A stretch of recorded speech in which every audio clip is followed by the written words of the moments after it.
भक्त वेणी जी की पहरिया के घर गावना। रे नर गर्भ कुंडल जब आचत, उरध ध्यान लिव लागा,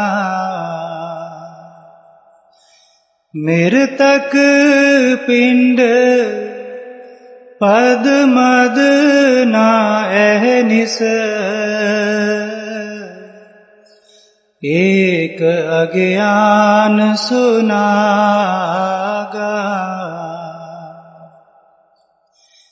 ते दिन समल कष्ट महादुख, अब चित अधिक पसारया, गर्भ छोड़ मृत मंडल आया,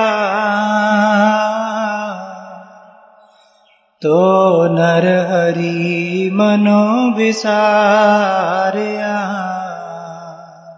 भगत वेणी जी महाराज का यह शब्द, जिन्होंने माता के गर्भ से लेकर इस शरीर के त्यागने तक का खाका खींचा है, इस पावन शब्द के जरिए आपने फरमाया, रे नर गर्भ कुंडल जब आछत, जब माता के गर्भ में बच्चे का प्रवेश होता है, माता के गर्भ से होकर फिर इस धरती की गोद पर आता है, इस धरती पर फिर ये किस तरह जिंदगी बसर करता है और फिर अंत में किस तरह काल इसको खाक में तब्दील कर दे, या ये इस काल से निकलकर हमेशा हमेशा के लिए उस अकाल में समा जाए, ये यात्रा है इस जीवन की।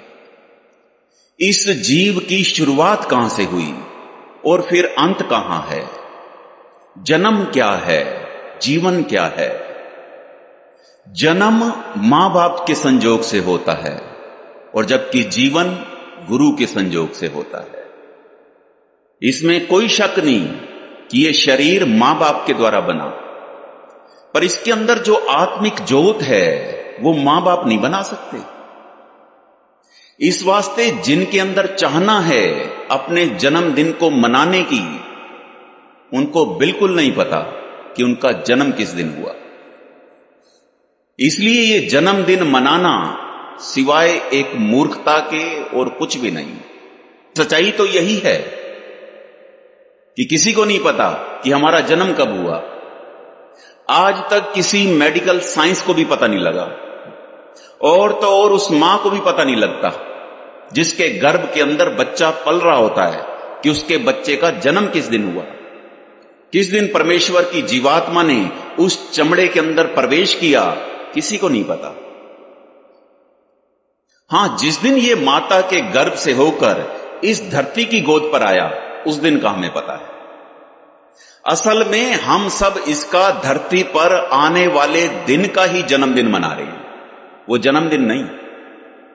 गुरु अमरदास जी के बोले, ए शरीरा मेरिया हर तुम में जोत रखी, तांतू जग में आया।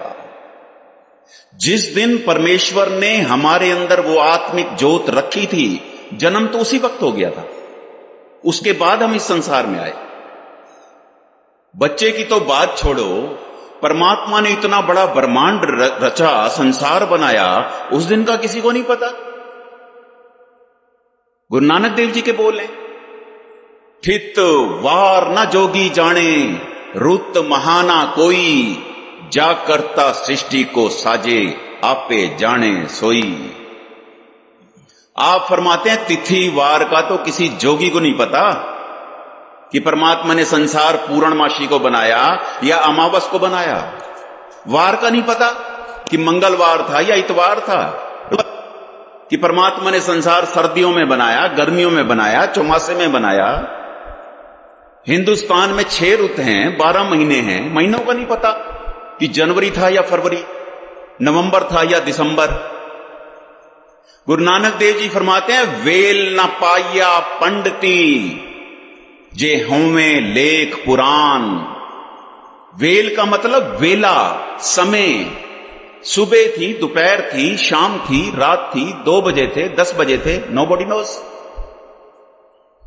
पंडितों को भी नहीं पता, विद्वानों को नहीं पता। 18 पुराण हैं। नहीं तो पुराण का एक चैप्टर यह भी तो होता कि परमात्मा ने संसार किस दिन बनाया। पिता का जन्म के जाने पूत, करते की मित के जाने किया।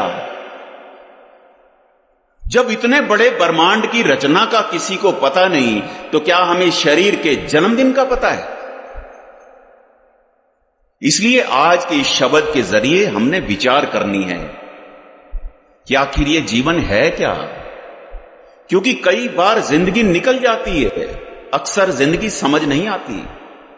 बहुत कम लोग हैं जिनको जीवन की यात्रा समझ आ गई कि आखिर जाना किधर है और जा कहां रहे हैं। भगत बेणी जी महाराज फरमाते हैं, रे नर गर्भ कुंडल जब आछत, फ्रॉम द वेरी बिगिनिंग जीव की हिस्ट्री माता के गर्भ से शुरू हुई। आप फरमाते हैं, ओ जीव, जब तूने माता के गर्भ में प्रवेश किया तो उर्ध ध्यान लिव लागा। कहते हैं तू उल्टा लटका था पर तेरा ध्यान बड़ा ऊंचा था। भाव उस परमात्मा से जुड़ा हुआ था। मगर कैसे? जैसे हमारे सामने कोई बंदा आकर खड़ा हो जाए, अगर हम उसका सिर देखेंगे पैर नजर नहीं आएंगे, पैर देखेंगे सिर नजर नहीं आएगा। ठीक इसी तरह जब हमारी दृष्टि संसार की तरफ होती है, निराकार नजर नहीं आता। जब निराकार की तरफ होती है, संसार नजर नहीं आता। जब हमारी दृष्टि पदार्थ की तरफ होती है, परमार्थ का कुछ पता नहीं लगता। जब परमार्थ की तरफ होती है, पदार्थ का कुछ पता नहीं लगता। तो बंदे की पहचान है कि दृष्टि कितनी ऊंची चली गई, विचार कितने ऊंचे हो गए। आसमान को देखना हो, नीचे थोड़ी ना देखना होगा, दृष्टि तो ऊंची करनी पड़ेगी। और परमात्मा तो बहुत ऊंचा है। पंचम पातशाह ने कहा, अत ऊंचा ताका दरबारा। अगर उसे विचारना है, उसे समझना है, उसे देखना है, दृष्टि तो ऊंची करनी पड़ेगी, विचार तो ऊंचे करने पड़ेंगे। फिर कहते हैं, मृतक पिंड पद मद ना। कहते हैं आज हम किन किन चीजों का अहंकार किए बैठे हैं। कहते हैं जब माता के गर्भ में उल्टे लटके थे, उस वक्त तो तुझे कहते हैं इस रंग रूप आकार का भी कोई अहंकार नहीं था। क्यों? कहते हैं अहनिस एक अज्ञान सो नागा। क्योंकि दिन रात उस परमात्मा की बंदगी में थे, उसकी याद में खड़े थे। इसलिए उस वक्त कोई अज्ञान वाला नागा होता ही नहीं था, कोई छुट्टी होती ही नहीं थी। पुराने की केवल एक दिन सत्संग पे जाएंगे, आगे पीछे जाने की क्या जरूरत है। अब तो भजन बंदगी की भी नागा है। और जबकि उस वक्त गुरु नानक देव जी ने फरमाया, उर्ध तप अंतर करे वण जारिया मित्रा, खसम सेती अरदास।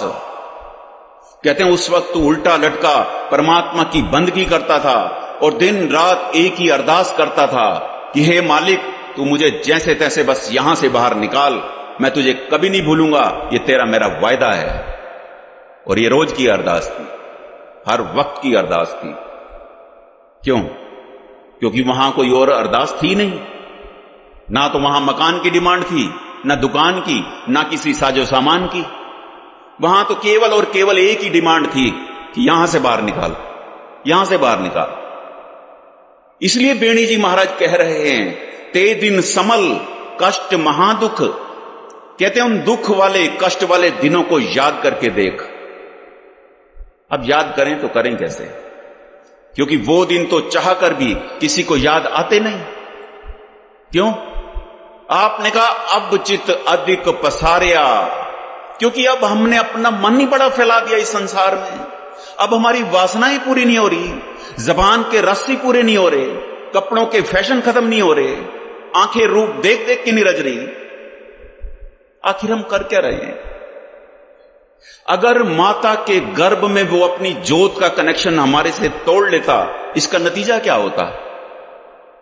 पंचम पातशाह, मात गर्भ में आपन सिमरण दे तहां तुम राखण हारे। कहते हैं अगर माता के गर्भ में हमारा सिमरन उससे टूट जाता, हम गर्भ के अंदर ही सड़ जाते। ये दुनिया ही ना देख पाते, फिर हमारे जन्मदिन की आके किसी ने बधाई नहीं देनी थी। जो आता अफसोस करने के लिए आता।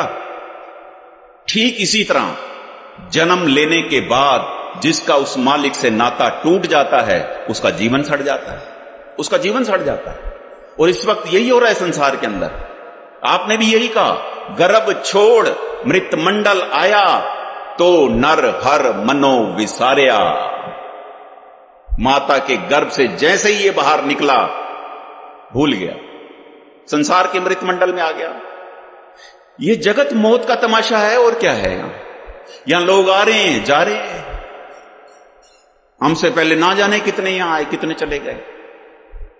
यहां सब चलायमान है, कूड़ है, झूठ है। जब सब कुछ कूड़ है, झूठ है, फिर सच क्या है? सच वो हरि है। हरि का मतलब ही यही निकलता है, जो हर समय, हर वक्त, हर एक के अंदर, हर एक के दुखों को हरने वाला वो हरि अपना है, जिसे हमने विसार दिया। क्यों? बाबा कबीर ने कहा, सब किछ अपना एक राम पराया। अब शरीर अपना है, परिवार अपना है, कारोबार अपना है, एक राम ही अपना नहीं। क्यों? गुरु नानक देव जी ने फरमाया, सुत कंचन सो हेत बढ़ाया। क्योंकि अब सोने चांदी से प्यार हो गया, जड़ और चेतन माया से हमारा प्यार हो गया, इसलिए उसे भुला दिया। क्योंकि अब उसकी क्या जरूरत है? अब संसार याद है, विकार याद है, फिल्म स्टार याद है। और अगर आगे भी हमारी जिंदगी इसी तरह चलती रही, इसका नतीजा क्या होगा, उसके बारे आप आगे बता रहे हैं। फिर पछताएगा मूढ़िया, तो कवन कुमति भ्रम लागा। चेत राम नाही जमपुर जाएगा, जन बिचरे अनुराधा। आप फरमाते हैं, इंसान का चोला मिलने के बावजूद अगर तूने उस मालिक को याद नहीं रखा, उसे भुला दिया, तो कहते हैं तू पछताएगा, जैसे कोई ज्वारी हार कर पछताता है। बाबा कबीर के बोले, चले जुआरी दोए हथ झाड़। आप फरमाते हैं, ज्वारी तो आज का हारा शायद कल जीत जाएगा, कल का हारा शायद परसों जीत जाएगा, पर तू जिंदगी की बाजी अगर एक बार हार गया, मुड़कर कभी नहीं जीतेगा। क्योंकि ये श्वास मुड़कर वापस आते नहीं। पंचम पातशाह के बोले हैं, तरवर बिछूने ना पात जुड़ते, जमग गौन अकेली। पेड़ से पत्ता टूट जाए, हवा के बस में हो जाता है, फिर उसका अपना कोई बस नहीं चलता। अब हवा उसे सड़क पर फेंकेगी, पानी में फेंकेगी, कहीं गंदगी के ढेर पर जाकर पड़ेगा या जलती आग में सड़ेगा, कुछ पता नहीं। इसी तरह हमारी जीवात्मा जैसे ही ये इस शरीर से निकल गई, इसका भी कोई बस नहीं चलेगा। जैसे जैसे कर्म किए होंगे, यमदूत उसी के मुताबिक इसे अगली योनि में छोड़ाएंगे। और उस वक्त आप फरमाते हैं, तू पछताएगा और मांगेगा, ये परमेश्वर 2-4 दिन और दे, मैं तुझे याद करूंगा। और उस वक्त ये दिन दोबारा मिलेंगे नहीं। सारी जिंदगी की कमाई हुई दौलत देकर भी एक श्वास भी मांगेंगे तो भी नहीं मिलेगा। ऐसे नहीं, गुरु अमरदास जी ने फरमाया कि दम दम सदा संभालदा, दम न बिरथा जाए, दम न बिरथा जाए। उसने गर्भ के अंदर भी हमारी श्वास संभाल की, अब भी कर रहा है, और हम एक श्वास उसके लिए खर्च करने को तैयार नहीं। आधा फर्ज है परमेश्वर का, आधा है हमारा। वो अपना फर्ज निभा रहा है, हम अपना फर्ज नहीं निभा रहे। वो सबके साथ है, लेकिन उसके साथ कोई विरला है। क्यों? क्योंकि अब हमें भ्रम हो गया, इस संसार में आकर भ्रम हो गया कि ये संसार ही सत्य है। इसलिए तो दिन रात इसे हासिल करने के लिए हम यत्न कर रहे हैं। आप फरमाते हैं, तू कवन कुमत भ्रम लागा। भ्रम क्या है? जो हो ना पर प्रतीत हो कि है, उसे भ्रम कहते हैं। जैसे संसार में सुख दर्पण में मुख होता नहीं, दिखता तो है। ठीक इसी तरह जितना बड़ा भ्रम होता है उतना बड़ा धोखा होता है, और जितना बड़ा धोखा होता है उतना बड़ा पछतावा होता है। आप फरमाते हैं अगर तू इस बार बार के हो रहे जन्म मरण के पछतावे से बाहर निकलना चाहता है तो चेत राम। चेत राम कहते हैं परमात्मा का चेता कर, याद कर, उसका सिमरन कर। परमात्मा सब जगह है, केवल दो जगह नहीं। एक जीव की समझ में नहीं, दूसरा जीव के चित्त में नहीं। कई बार गाड़ी की चाबी जेब में होती है लेकिन याद में नहीं, इसलिए सब जगह ढूंढते फिरते हैं। इसी तरह परमात्मा भी सब जगह है लेकिन हमारी याद में नहीं है। और अगर अब भी हम उसे अपनी याद में नहीं बिठाते तो इसका नतीजा क्या होगा? आप फरमाते हैं ना ही जमपुर जाएगा। याद रखें, यमों की मार सहनी पड़ेगी। 84 लाख योनियों में भरमेंगे और फिर से दुख भोगेंगे। क्यों? आपने कहा जन बिचरे अनराधा। यहां जन का मतलब है जानो, क्योंकि हम बड़े गलत रास्ते पर चल रहे हैं, गुरु की बात मानने को तैयार नहीं।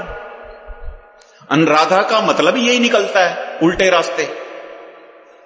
बंदा मित्र के कहे लगकर शराब तो पी लेता है, यार दोस्तों के कहने पर लगकर पार्टियां कर लेता है, दुनिया जहान की सैर पर निकल जाता है, गुरु के कहने पर सिमरन नहीं करता। नहीं का फिर जीवन के अंदर गिरावट आनी तो लाजमी है जब सिमरन ही नहीं करता। क्योंकि जिस धरती पर अगर कुछ नहीं बोया जाता वहां भी अपने आप झाड़ियां और कांटे तो उगी आते हैं। ठीक इसी तरह जिस हृदय में मालिक के नाम का सिमरन नहीं, वहां अवगुण तो पैदा होंगे ही।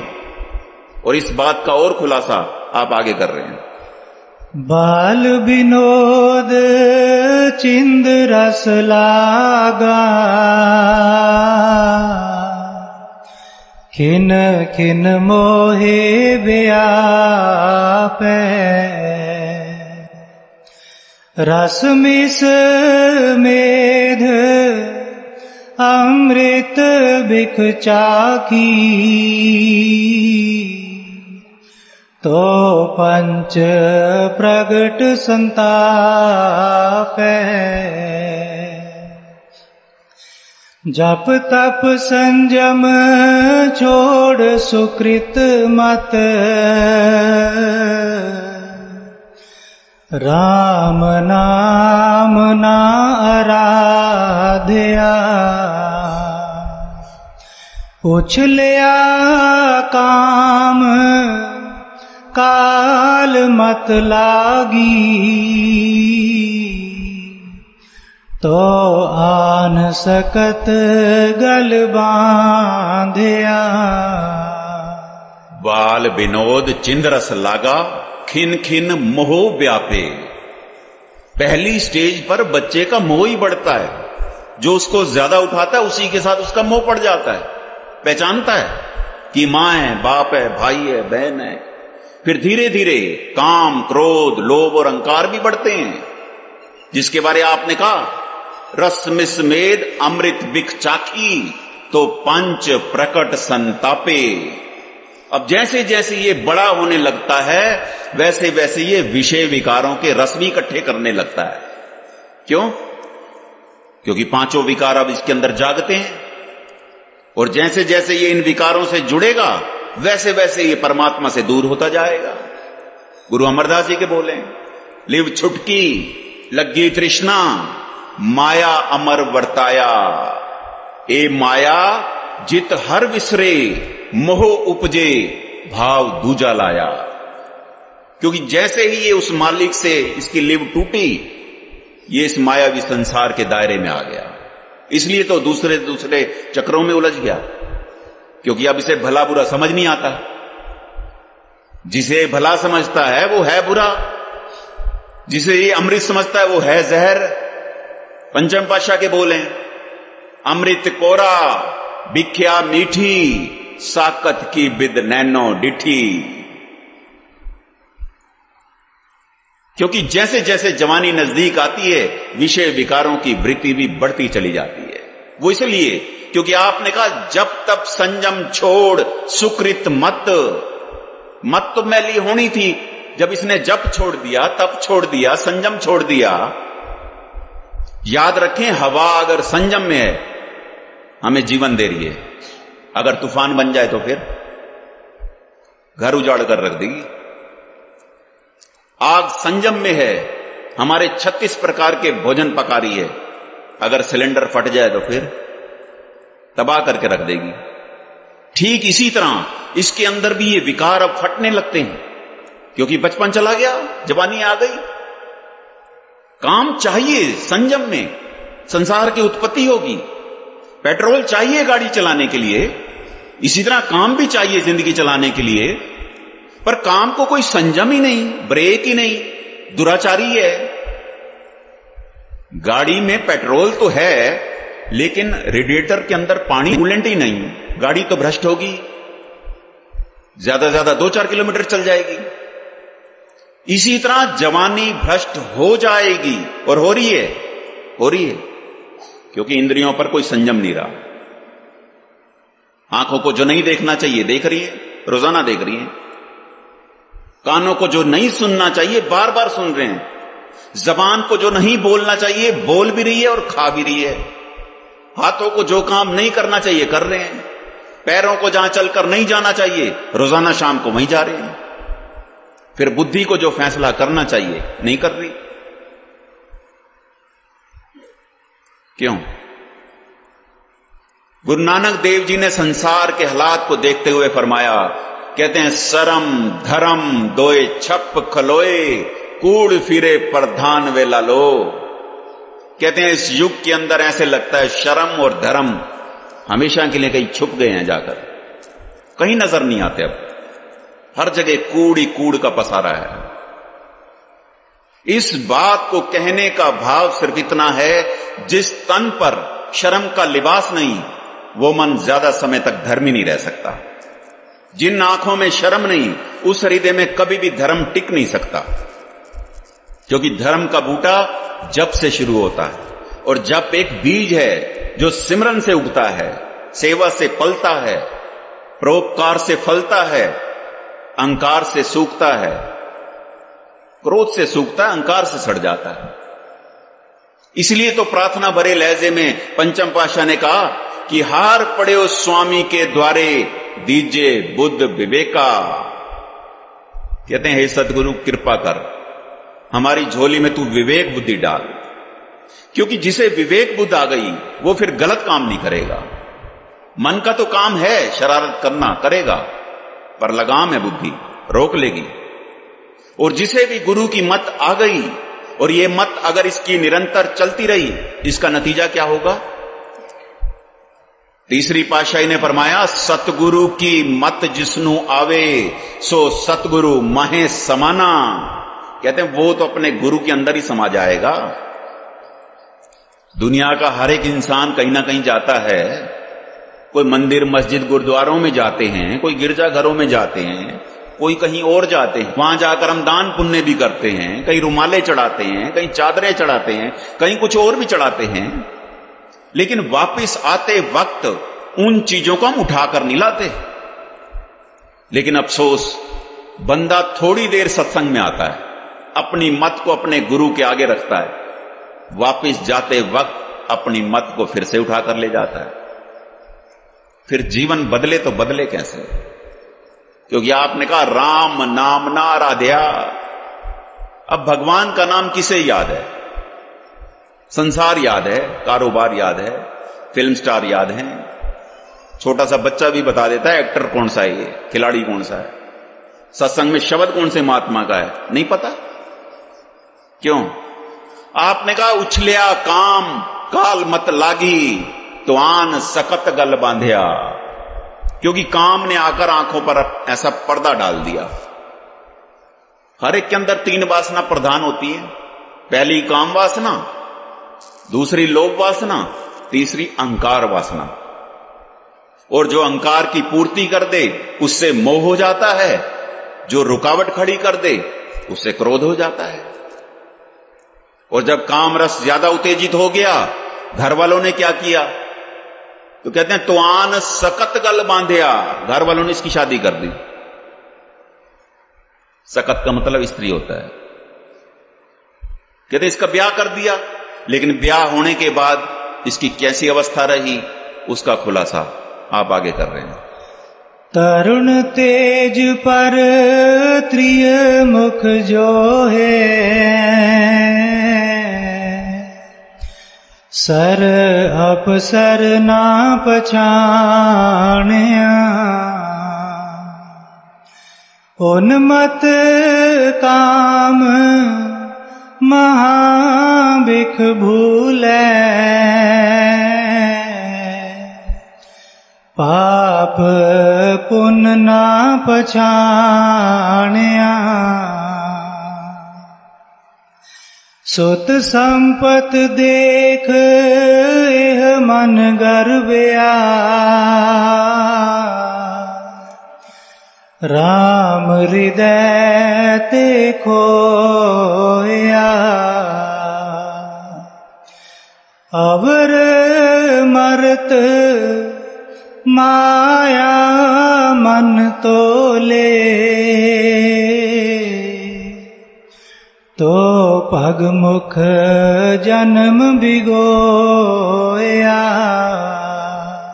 तरुण तेज पर त्रय मुख जोहे, सर अफसर ना पछाणिया। जवानी के काम के नशे में कईयों को अपने घर पर ही संतोष नहीं होता। वो जबकि दशम पातशाह हिदायत दिया करते थे कि अपनी स्त्री संग स्नेह बढ़ाओ, पर स्त्री स्वप्न न लाओ, क्योंकि धर्म तो यही कहता है कि कर्मों अनुसार हम जिसके साथ भी ब्याहे गए उसके अलावा किसी और के बारे में सोचना भी कितना बड़ा पाप है हम जानते ही नहीं। वो इसलिए क्योंकि आपने कहा उन्मत्त काम महाबिख भूले, पाप पुण्य न पछाणिया, क्योंकि काम का ऐसा नशा चढ़ गया, अब इसे पाप पुण्य आचार विचार की कोई खबर ही नहीं रही। क्योंकि ब्याह हुआ, बच्चे भी हो गए और थोड़े बहुत पैसे भी कमा लिए, फिर नतीजा क्या हुआ? आपने कहा सुत संपत देख ए मन गर्भया, राम हृदय ते खोया। सुत मैंने बच्चे, संपत मैंने धन। माया के दो ही रूप हैं, जड़ माया चेतन माया।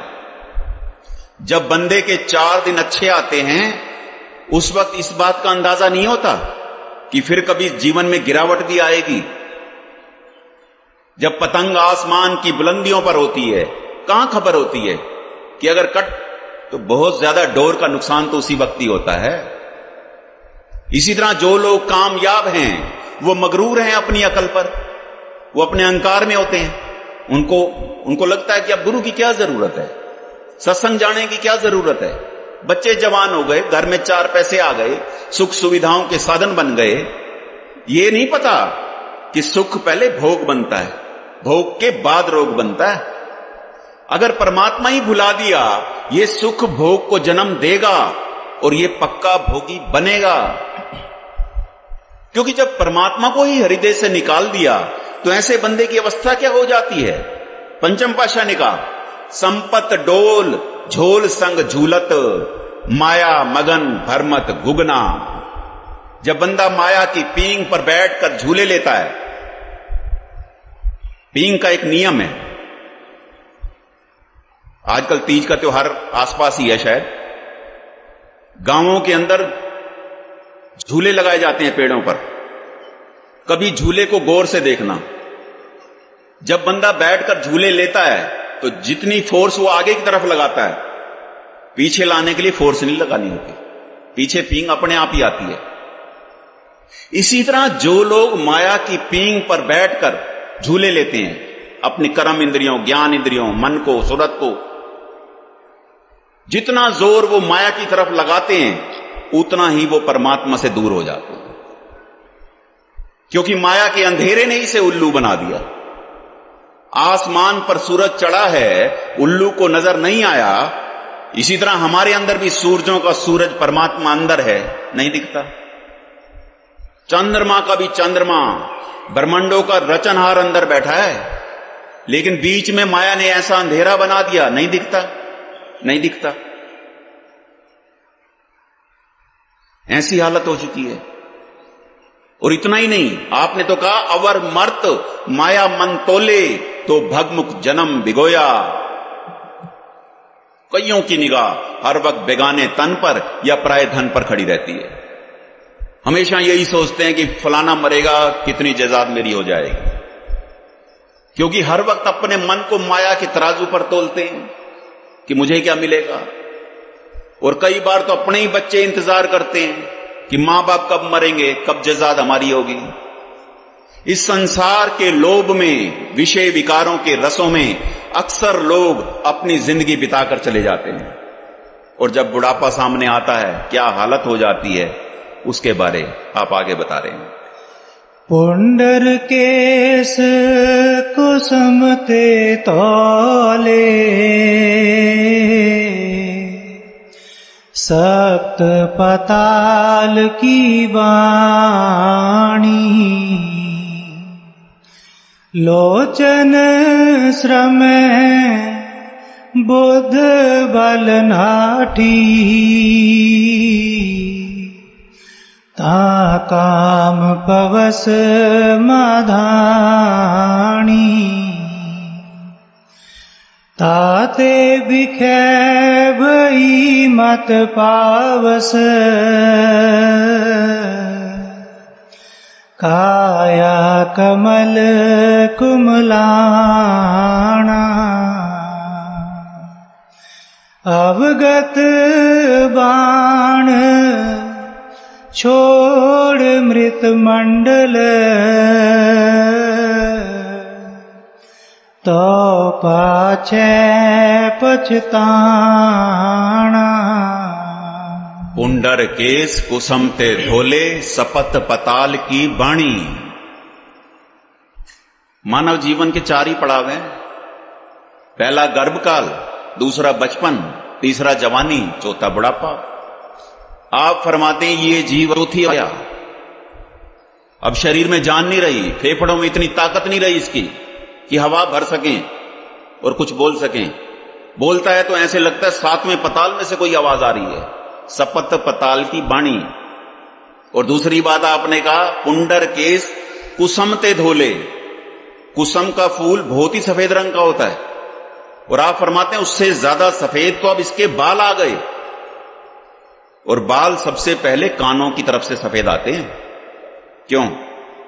क्योंकि बुढ़ापा आकर आवाज लगाता है कि तेरा बचपन चला गया, जवानी चली गई, उसमें जो गुनाह हो गए कम से कम उन्हें तो धोने की कोशिश करें।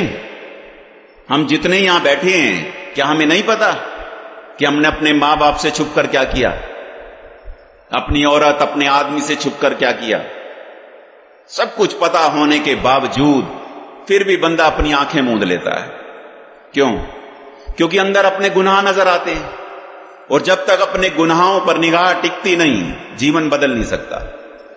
बंदे की आदत है दूसरों के गुनाह देखना। आपका शरीर बहुत सुंदर हो, कपड़े भी आपने बड़े बेशकीमती पहने हो, मक्खी को तो कोई वास्ता नहीं उसकी कीमत का।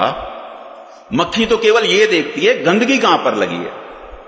इसी तरह कईयों की निगाह दूसरों की कमियों पर खड़ी रहती है। अपना जीवन हाथ से निकलता जा रहा है, उसकी कोई फिक्र नहीं। और जबकि अब हमें चाहिए कि अपने जीवन में परिवर्तन लाएं, कर्म बदलें, अपनी रहनी बदलें। आप फरमाते हैं लोचन सर में बुधबल नाठी ता काम पवस मधानी। कहते हैं शरीर में अब जान नहीं रही, आंखों से दिखना भी कम हो गया, लेकिन कामनाओं की मधानी अभी भी हम संसार में चलाना चाहते हैं। क्यों? क्योंकि शरीर बूढ़ा होने से कामना बूढ़ी नहीं होती, लोभ बूढ़ा नहीं होता, उल्टा और जवान होते हैं। संसार की सरकारों ने तो हमें 60-65 सालों में रिटायर कर दिया। अब प्रार्थना करें कि ये शरीर रिटायर होने से पहले पहले मन वासनाओं से रिटायर हो जाए, क्योंकि मन कभी भी रिटायर नहीं होता। मन को मारना था गुरु के शब्द ने, गुरु के ज्ञान ने, उसे हम ऊपर से गाते हैं। जो काम मन करके करेंगे अंदर संस्कार भी तो उसी के बनेंगे। अब हम विचार करें, जितना मन करके हम सिनेमा देखने जाते हैं या दुनिया के काम काज को अंजाम देते हैं, क्या उतना मन करके हम भजन बंदगी करते हैं? क्यों? क्योंकि कामनाओं की मधानी अभी भी हमारी संसार में चल रही है। बच्चे बिल्कुल बताने को तैयार नहीं, फिर भी बाप रोजाना पूछता है कि दुकान पर आज क्या क्या हुआ, कितनी सेल हुई, कितना प्रॉफिट हुआ। वो साथ बैठना नहीं चाहते। ये जबरदस्ती कामनाओं की मधानी बीच में मारता है, अपना बिल्कुल नहीं देखता कि खुद का आज क्या बना। अब इन चक्रों से निकलें। संत रविदास जी के बोले, उससे पहले तो आपने भी ये बात कह दी, तांते बिखे भई मत पावस काया कमल कुमलाना। ये शरीर का स्वभाव है, जैसे जैसे बूढ़ा होता है सुकड़ता है, लेकिन मन फैलता है संसार में। इस शरीर से ही हम शिक्षा ले लें। जैसे शरीर सुकड़ रहा है ऐसे मन भी तो सुकड़ना शुरू हो जाए संसार से। कैसे तन छोड़ रहा है इस चमड़ी को, इसी तरह हमारी जीवात्मा भी छोड़कर चली जाएगी इस तन को, क्योंकि प्रकृति का नियम है। संत रविदास जी ने कहा, क्या तू सोया जागे आना, तै जीवन जग सच कर जाना। ये तन जाग जाता है, टेलीफोन की घंटी बज जाए, कुत्ता भौंक पड़े, बिल्ली बर्तन गिरा दे, ये तन जाग जाता है। लेकिन मन इन चीजों से नहीं जागता। मन को जगाना था गुरु के शब्द ने, इसलिए आपने कहा, अवगत बाण छोड़ मृत मंडल तो पाछे पछताना। जो परमात्मा व्यक्ति नहीं है, शक्ति है, क्रिएटिव पावर है। अंदर हो रही हमें उसकी वाणी सुननी थी, उसी के मुताबिक हमें अपने कर्म कमाने थे, लेकिन अंदर हो रही उसकी वाणी को हमने कभी सुना नहीं। क्यों? पंचम पातशाह ने कहा, नाम सुनत जन बिच्छू डसाना। क्योंकि भजन बंदगी की बात तो ऐसे लगती है जैसे कोई बिच्छू लड़ गया हो। अखबार 3-3 घंटे बैठ के पढ़ेंगे, सिनेमा 3-3 घंटे देखेंगे। क्यों? क्योंकि अंदर रस है कई जन्मों का, संसार का। जिस पत्थर की ढलान जिधर की बनी हो, पानी जब मर्जी उसके ऊपर बिखेरो उसी तरफ जाएगा। मन की भी कई जन्मों की ढलान है विषय विकारों की तरफ जाने की, आज की नहीं। और अगर आगे भी हमारा जीवन इसी तरह विषय विकारों में बीतता रहा, नतीजा क्या होगा? आपने कहा, तो पाछे पछताना। क्योंकि डेथ बेड पर सिवाय पछतावे के और कुछ रहता नहीं। सारी जिंदगी के किए हुए कर्म सामने आकर खड़े हो जाते हैं और वो फिर भारी लगते हैं। फिर बंदा सिर पर हाथ मारता है कि मैंने अपना अनमोल जीवन ऐसे ही ओछे रसों में बिता दिया। और इस बात का और खुलासा आप आगे कर रहे हैं। निकट देह देख धन उपजै, मान करत नहीं बूझै। लालच करे जीवन पद कारण, लोचन कछु ना सूझै। ताका तेज उड़या मन पंखी, घर आंगन ना सुखाई। बेणी कहे सुनो रे भगतो, मरण मुकत किन पाई। निकटी दे देख धुन उपजे, मान करत नहीं बूझे। कहते हैं अब दोते पोते इसके आसपास घूमते फिरते हैं, लेकिन इसकी बात सुनते नहीं। ये अंदर से कलपता है कि जिनके लिए अपना जमीर बेचा, अपना ईमान बेचा, वो आज ऐसा करते हैं, लेकिन उनके मुंह में फंसा है। ये चाहता है मेरे साथ बैठें, बात करें, हालचाल पूछें, वो पूछने को तैयार नहीं। वो तो कहते हैं बाबा परे हट। फिर भी उनके मुंह में फंसा है, अहंकार करता है कि मेरे दोते, मेरे पोते, मेरा ये, मेरा वो साथ बैठना नहीं चाहते, पूछना नहीं चाहते। ऐसा क्यों?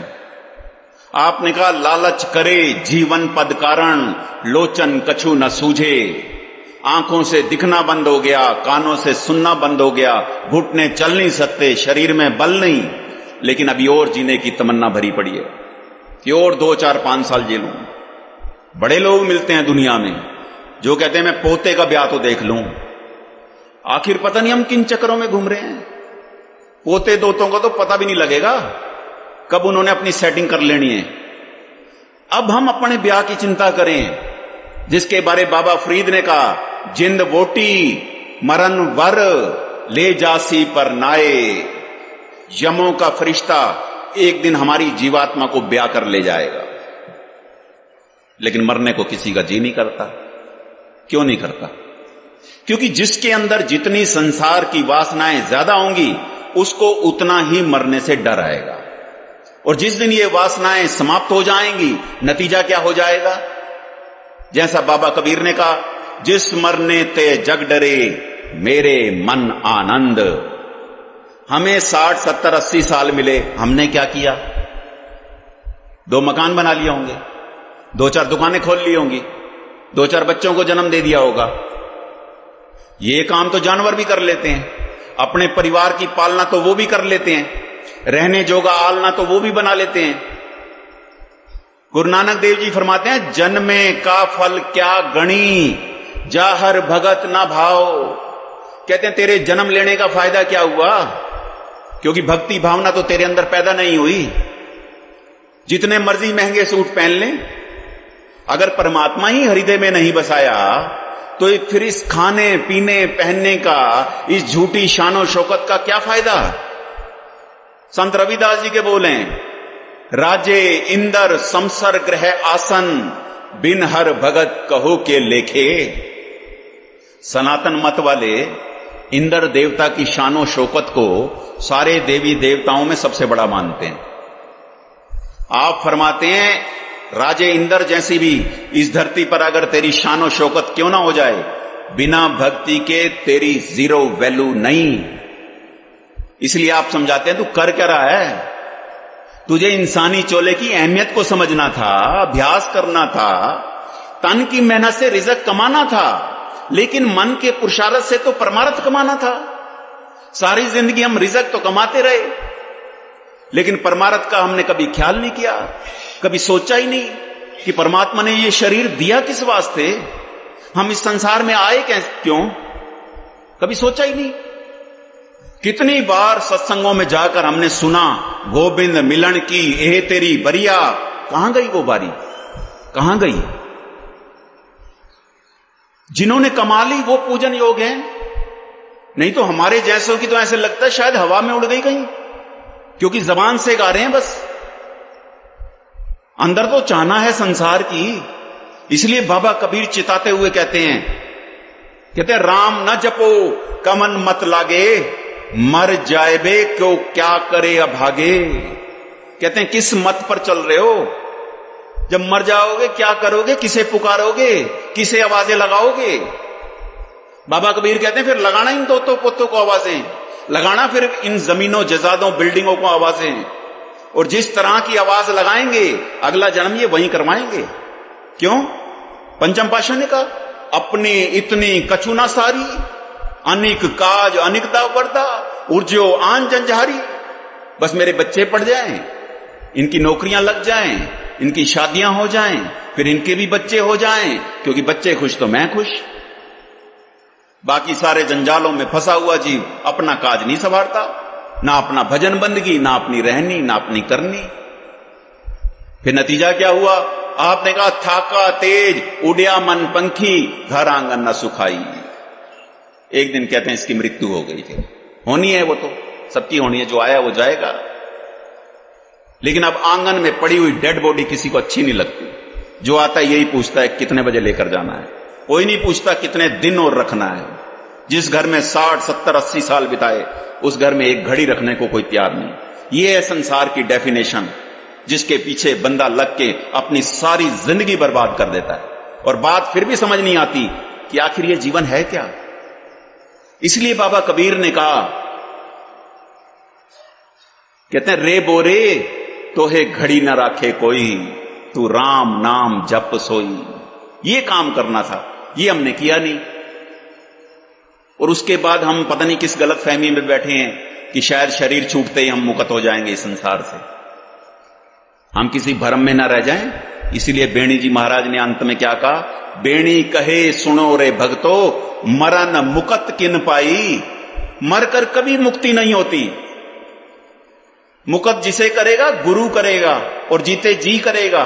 ये हो नहीं सकता कि अंत समय किसी के राम नाम सत कह देने से हमारी मुक्ति हो जाएगी या हमारी हड्डियों को पानी में बहा देने से कहीं मुक्ति हो जाएगी।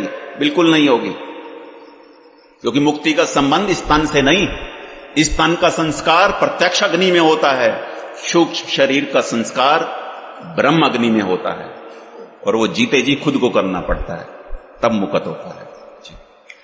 थाका तेज उड़या मन पंखी, घर आंगन न सुखाई। बेणी कहे सुनो रे भगतो, मरन मुकत किन पाई।